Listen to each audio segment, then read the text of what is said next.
Over the next few months, we're going to be working very closely with the organisers of Cafe Culture. We've spoken there extensively over the last few years in a variety of different formats. But this year we're changing things a little, and there'll be a lot more information coming through about this in terms of email, both from themselves and from us, as I say, over the next few months.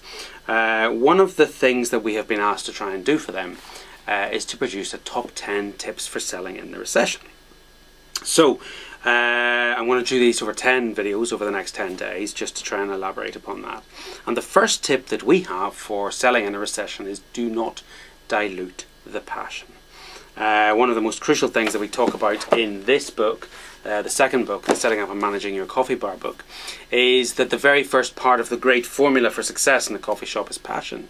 And very often you find people that go into the industry thinking there's a whole load of money in it, and not understanding the passion that is required to produce a really great product, whether that's food or drink based. I was at a Barista Championships today, and again it's a very good example of where you see some of that amazing passion that goes in.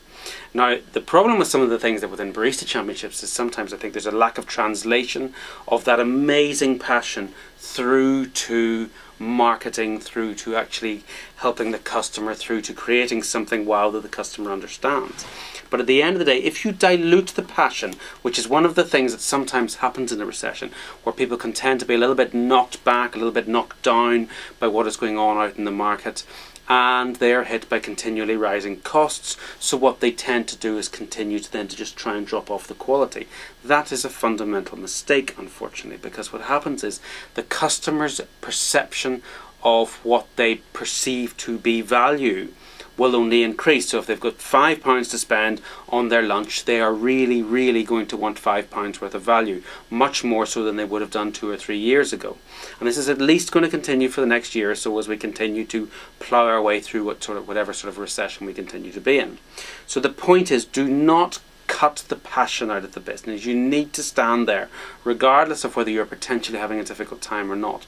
Keep the passion that you then drive through the product quality, product development, new products, making sure that the coffee is as good, if not better than ever, and making sure that your staff continue to see that passion within you and within the business, and that there's still this drive and desire to produce something really great. Because if you drop that off, the customer, as I say, is expecting so much more for their arbitrary £5 that they will simply move away and go to somebody else. So the first tip of our 10 is do not dilute the passion.